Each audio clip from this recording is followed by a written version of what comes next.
La ex superiora de la Congregación de las Ursulinas en Chile fue removida de su cargo y está siendo investigada por la Iglesia por presuntos malos manejos administrativos y conductas reñidas con las normas de la orden religiosa. En la justicia también hay una denuncia en su contra por abuso sexual a menores. Hasta hoy nadie había hablado en público y a cara descubierta de abusos de la religiosa. Junto a la periodista Danae Fuster conversamos en exclusiva con una ex alumna y ex profesora del Colegio Santa Úrsula de Maipú, que relata cómo la madre Paula se aprovechó de ella desde que tenía 12 años. Al no hablarlo, a lo mejor no existió. Sí. Y en el fondo traté como de taparlo y de minimizarlo y de que en realidad, chuta, a lo mejor no era tan terrible. No, fue un beso nomás, ya, no sé, no tan terrible. Mónica Salinas, exalumna por 12 años de las Ursulinas de Maipú y luego profesora del mismo colegio por otros 15, ya no puede seguir callando. Ha tratado por décadas de entender la intensa relación que tuvo cuando niña con la madre Paula, ex superiora de la Congregación Ursulina. Un camino doloroso hasta lograr admitir que fue abusada por ella. Siempre fue como súper cariñosa, súper contenedora. Cuando yo estaba como triste, cuando tenía penas, no sé, ella igual siempre me abrazaba, me hacía cariño, muy tiernamente, o sea, de verdad era algo que yo sentía que era casi una mamá, ¿te fijas? Al yo sentirme como sola, porque no le daba problema a mis papás, ¿te fijas?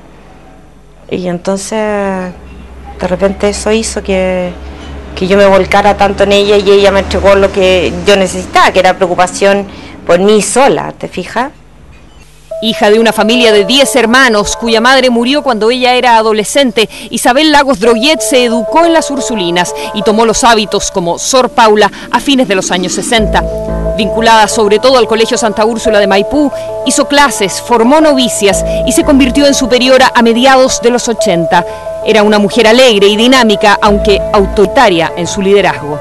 Vi a tantas personas súper como humilladas por ella. Ella tenía este cuento como casi nazi, de que todos eran rotos. Y de verdad era súper hiriente con las personas, que ella podía ser súper amorosa, te fijas, con este grupo selecto, pero ser súper como prepotente con otras personas. Mónica era de las elegidas por la madre, pero relata que la cercanía terminó sobrepasando los límites. Y una vez ella me dio un beso en la boca y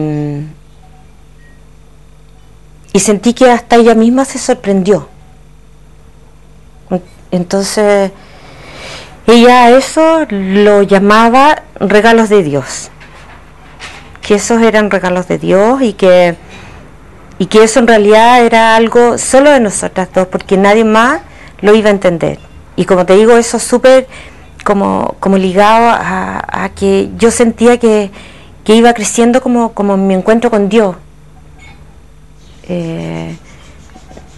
No sé, pasábamos horas en la capilla, ponte tú, en contemplación. O sea, iba todo de la mano, no era una cuestión así como aislada. Entonces en ningún minuto yo ahí sentía que era algo malo, no podía venir nada malo de ella si me mostraba a Dios, o sea, no podía caber ningún cuestionamiento en eso. ¿Pasaba que de repente te abrazaba y te buscaba y te daba un beso? Sí. ¿Te buscaba la cara y te daba un beso? Sí. Pasó la primera vez a los 12 años, ¿por cuánto tiempo se repitió? Yo creo que eso terminó cuando a mí me dieron mi primer beso, porque ella encontró que eso había sido súper penca, o sea, me hizo sentir súper culpable por mi primer beso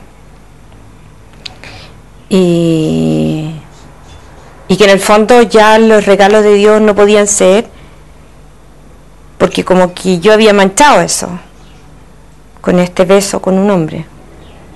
¿Y qué edad tenía? 15 años. Y entre los 12 y los 15 años ¿Esto de los besos era algo habitual? ¿Cómo ocurría? ¿Cómo se daba? No era un cuento como tan seguido tampoco, pero pasaba.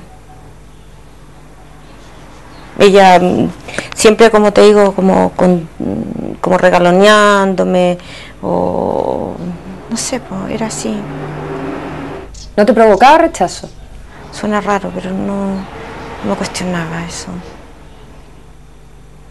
Y sentía que por otro lado, igual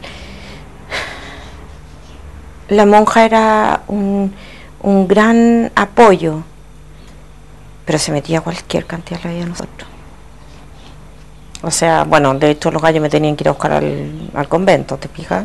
Y en el fondo su personalidad era tan fuerte que de verdad le hacíamos caso. O sea, cualquier cosa fuera de eso, nos sentíamos súper culpables. Los sentimientos de culpa eran súper fuertes. Si yo asumía que en el fondo de verdad había un cuento raro ahí, yo era culpable de todo eso. Yo provoqué todo eso. ¿Tú, no ella? No, yo sentía que yo. Entonces, al final te manejas con un cuento de culpa. O sea, de hecho, a la hora de estar hablando contigo, igual estoy hablando contigo, pero hay un cuento de culpas. Son extraños, pero... ¿De culpa tuya? Sí.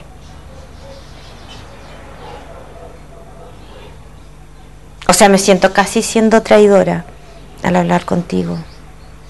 Mónica cree que la madre Paula dejó de acosarla cuando la religiosa se dio cuenta de que era heterosexual. Aún así, siguieron siendo cercanas. O sea, no sé, pues de hecho cuando me casé yo vestía de novia con mi papá, pasamos al convento y las monjas me estaban esperando y todo. O sea, y cuando nació mi primer hijo, la monja Paula fue a la clínica a conocerlo y hablábamos de su nieto y o sea, siempre, de verdad siempre presente, te fijas, nunca pude como cortar con eso, no. ¿Por qué? ¿Y si me equivocaba? ¿Y si no era así? ¿Y si ella de verdad, bueno, inexplicable la parte de los besos igual, pero si ella de verdad me tenía harto cariño? Yo creo que dentro de mí, ¿sabes qué?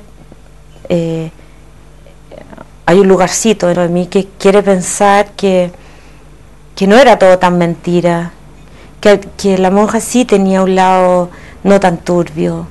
¿Y tú crees que esto pasaba con otras alumnas también? Habían ciertas alumnas con las que ella era amorosa, pero con ninguna la vi que fuera como era conmigo. No había otra predilecta así como yo. No. De 15 años más en la Ursulina, pues. La viste por muchos años. Sí. Mira, nunca, no, porque después llegaron novicias y su cuento fue con novicia. O sea, nunca vi un acercamiento así con otra alumna. ¿Tú crees que ella no era una abusadora de menores regular, que lo hiciera todo el tiempo? No, yo creo que al final era como más potente este cuento con adultos, no tanto con niñas. Y yo creo que eso también o a lo mejor fueron explicaciones que me daba yo para justificar el no hablar. Te fijas que yo decía, bueno, total no importa, tal vez fui la única y no hay más casos y entonces no es tan terrible porque el otro cuento aparente son adultos.